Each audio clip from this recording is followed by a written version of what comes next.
Welcome to Inside Monster Jam, powered by Lucas Oil, the official Monster Jam podcast. I'm Scott Jordan. This week, I am joined by two of my former broadcast partners as we talk life after the broadcast booth. It is my pleasure to welcome Bari Musawwir and Colt Stevens into the studio. Gentlemen, welcome to Inside Monster Jam. Thank you, sir. It's good to be here. Yeah, super glad to be back, hanging out with you. We've shared many moments on camera together, and now you guys are back in the truck bar. You never left, Colt. You took a 2-year detour with me, and now you're a world champion. So we're going to get to all of that, but I want to go back to your broadcast beginnings, because, Bari, you started doing this, I think you did a couple before I even came into the fold, right? Yes, we used to do those voiceovers with Scott Douglas back in Chicago. So it's been a while, and it's been a while since I've done that part, and then we got to do it here in the studio here. So it's a special time when we get together and, you know, do those events. What was the studio in Chicago like?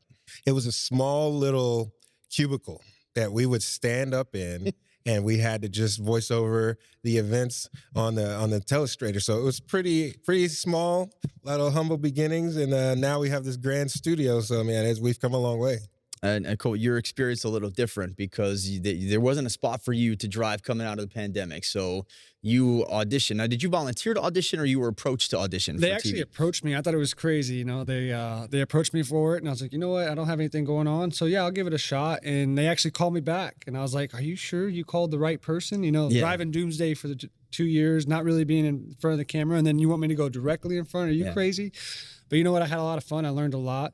Had a great time with you. And I think it was a great opportunity for me to watch the other drivers perform as well for a few years. Yeah, and I do want to get to that, like how that developed you as a driver for both of you. But as far as your experience goes, I remember with the auditions, there was multiple drivers. And that's still when we all had to stay away from each other. So we were doing all of this stuff over Zoom and Teams. And I had to, you know, do play-by-play with different drivers. And then I remember yours specifically because what you offered that the other drivers maybe didn't necessarily elaborate on was your mentality, the knowledge that you had of the trucks. When something broke, you knew what it was, even though you're watching a video screen. You know, you're in Texas, I'm in Florida. You know, I think Lee was in the studio, and we're all going back and forth. But you offered this incredible analysis right away, and you stayed that way. And I think that's what made you different and made you so much better and such a natural for it. So you say you weren't on camera very much, but when we got you on camera, man, you just thrived there. Yeah, there's definitely. I mean, I grew up working on trucks. You know, when I wasn't at Monster Jam or with my dad, whenever he started driving trucks, learning that way,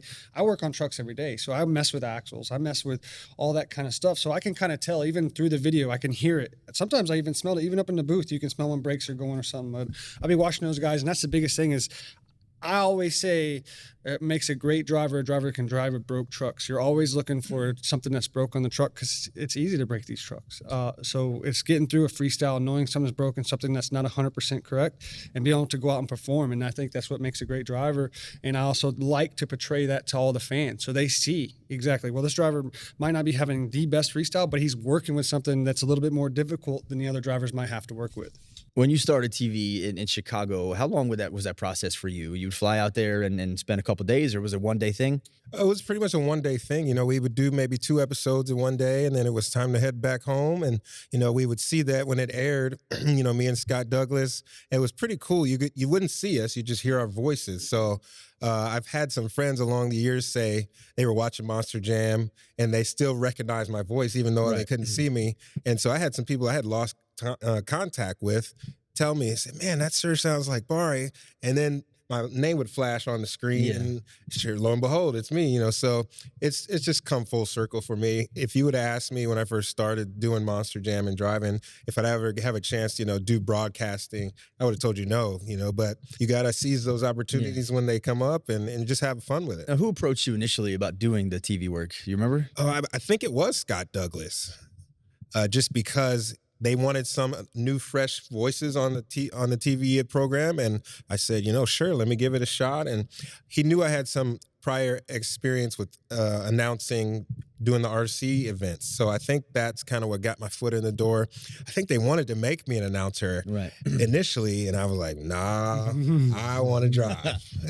Was he intimidating to work with? No, the longtime voice of Monster Jam. Not in the least. You know, he was really welcoming. He taught me a lot, and he basically kind of paved the way and I watched him. You know, so that was the one thing.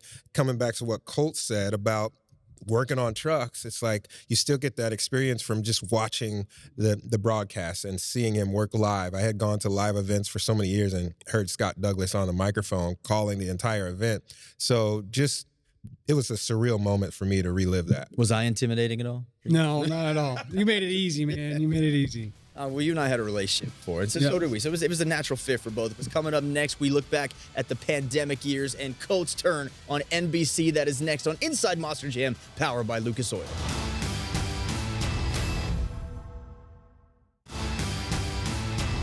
Welcome back to Inside Monster Jam, powered by Lucas Oil. I am joined this week by Bari Musawwir and Colt Stevens as we talk about life in and after the broadcast booth. Colt, let's go back to you because we switched networks to NBC, and I started there for a couple years, and then you come in and do this. We go to CNBC, we're on MSNBC, we're on NBC News Network, NBC Sports Network. What was it like for you jumping into television and being on a major network right away? Man, you guys made it so easy. I mean, you especially, it was so easy to go into that. I felt like I was just talking with my friends, and I think that's what made it so great. We were at the event. We're sitting there, we were watching it go down, and I'm just telling you what I'm seeing. You would kind of pipe up sometimes and get me in because I would get so in tune to it, I would forget to talk sometimes. But, especially during skills where you were very intently watching. When we watched the same ones, that was when Tyler was killing it. And I'm like, man, you got to quit doing that so much, man. You're doing so good. But yeah, it was so cool to come in and, it was at first intimidating, and definitely you guys learned my way too, because you put the teleprompter up there. I couldn't read anything. Yeah. You could read them, but I couldn't read anything. I just had to go off the cusp. And I think, honestly, I learned that too doing my interviews. Like they always try and talk to me before. And I'm like, nope, don't say anything, because I'll mess it up. But if you just ask me the question, we can go on. And when I'm just talking with you or anybody else, we're just friends. And that always works out a lot better. And I think we get a better product when we do that as well. You and I had to lead Monster Jam Television through the pandemic, so we went back to that just voiceover thing.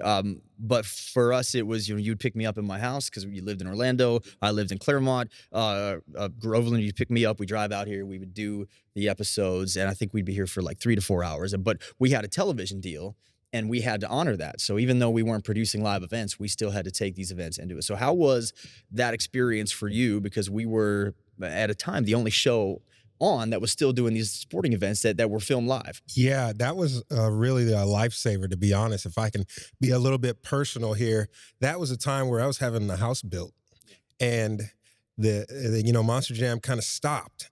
And we didn't have any events. So I was like, oh man, these lenders, they don't want to see that you have a lull, with income. So thankfully Monster Jam they found a way to keep me involved. It found a way to keep making it look like I had a job, So that was awesome to be able to do that and to, have that experience driving back and forth, that 2.5, 3 hour drive that we would do, and then come down here and, work together and produce those events that everybody that was a Monster Jam fan wanted to see. Everybody that I talked to during that time, they were reeling for something to be out as far as Monster Jam was concerned. So to be able to bring that back to the fans, it really meant something for them, because that was a time where, the whole country was locked down and a lot of people were stuck inside. So it gave them an outlet, and it made me proud that we were able to do that. That was a depressing time. And I think for a while, you were the only person other than my family that I saw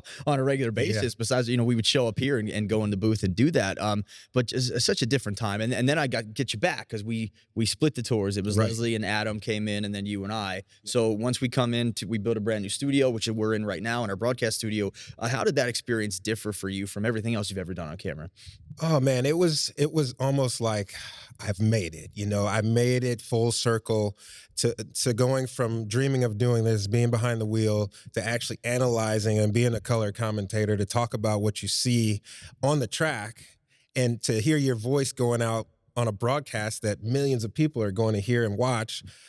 I couldn't ask for anything more, to be able to say, hey, I can show my son, and he's actually been in the studio before, to be able to work with you guys and develop a rapport with everybody here.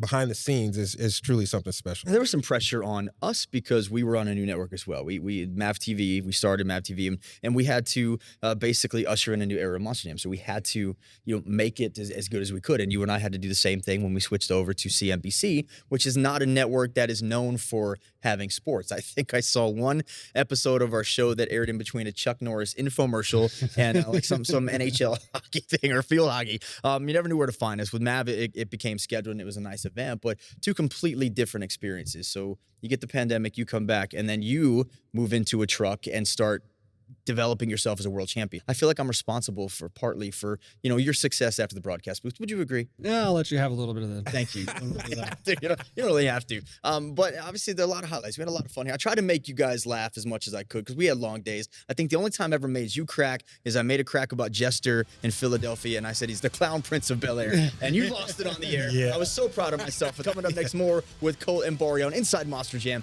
powered by Lucas Oil.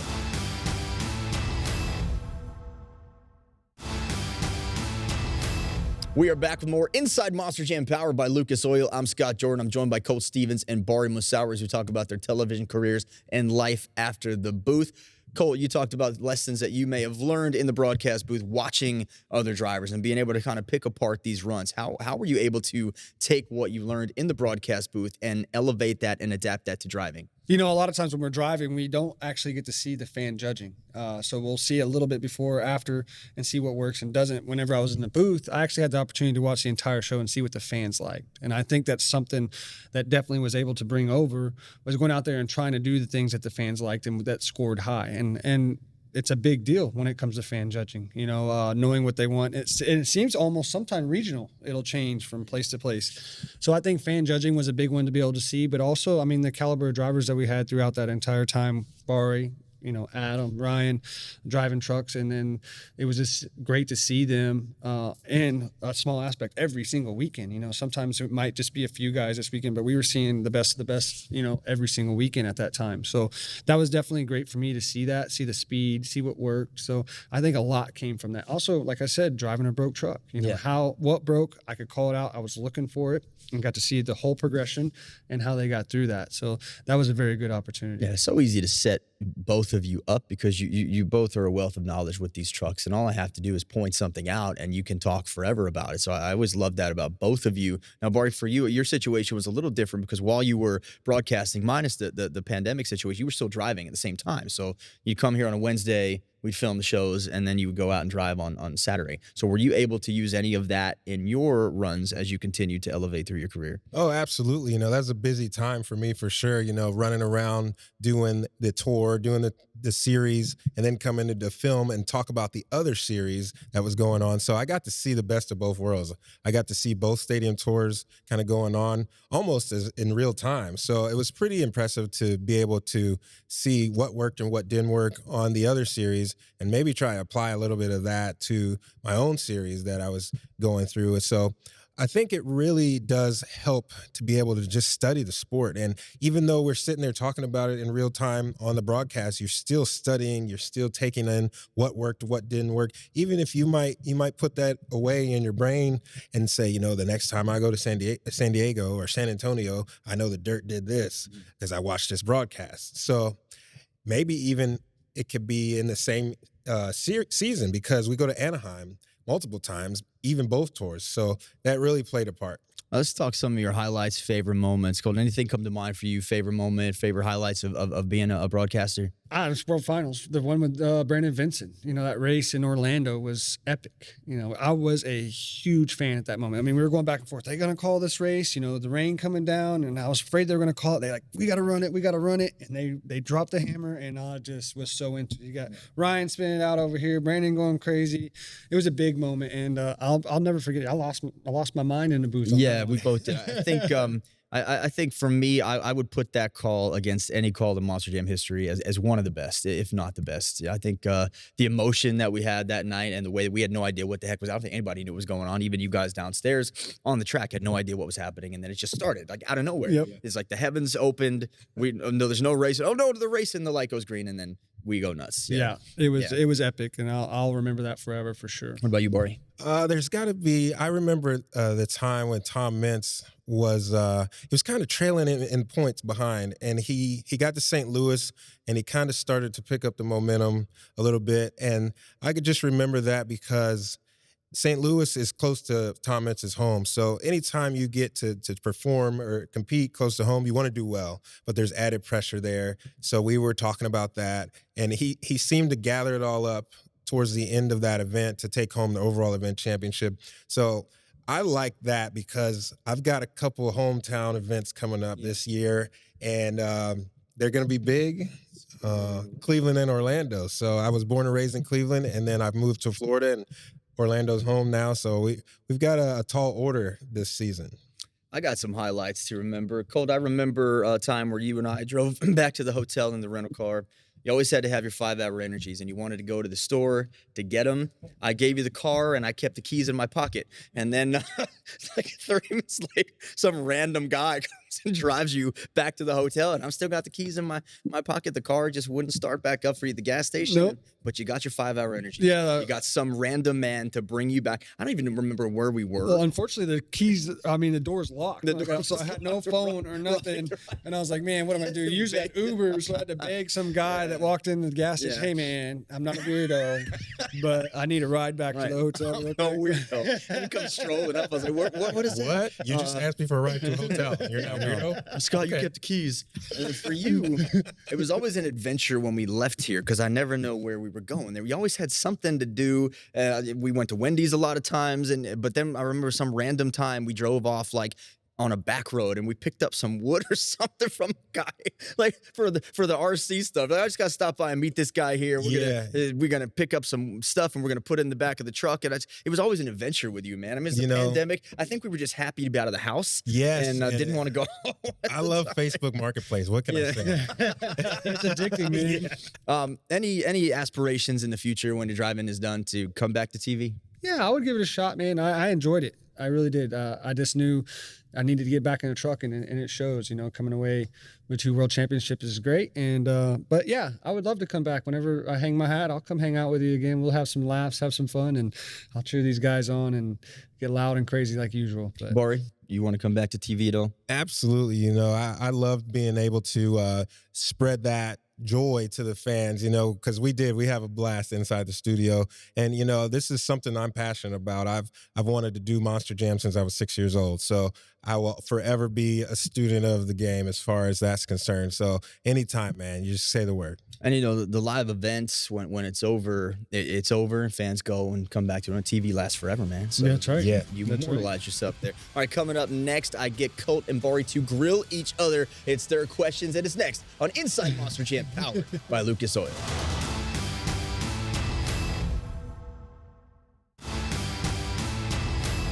Welcome back to Inside Monster Jam, powered by Lucas Oil. I'm Scott Jordan. My guests this week are Colt Stevens and Bari Musawwir. As we change it up for season 4, instead of fan questions for a couple episodes, I've written some questions for Bari and Colt. They have not seen them. They are going to ask each other these questions. These are for Bari, and these are for you. Oh, hang on. Sorry. Wait a second. Sorry. All right, here we go. All right, so Colt, you're going to start off. Ask question number 1. All right, Bari. I have 2 World Finals championships. How come you don't have any? Dang, I guess I'm just not good enough yet. No, honestly, man, my hat goes off to you. Those championships were awesome, well-deserved.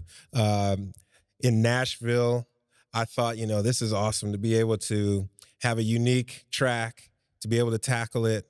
And I just took a bad bounce in freestyle.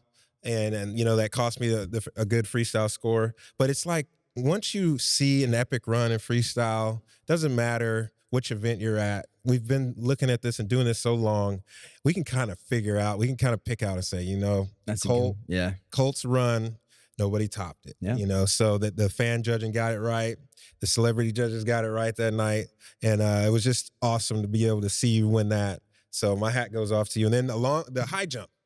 The high jump, as far as Colts World Championship in the high jump, man, I was so pumped for that this year in LA, SoFi Stadium.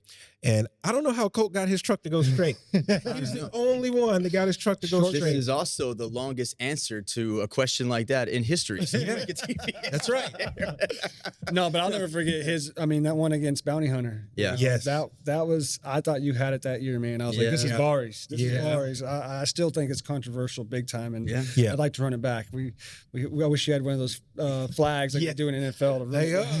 We'll do it right here on Inside Yeah. Monster Jam. All right, go ahead and right, ask you Cody ready? your first question then.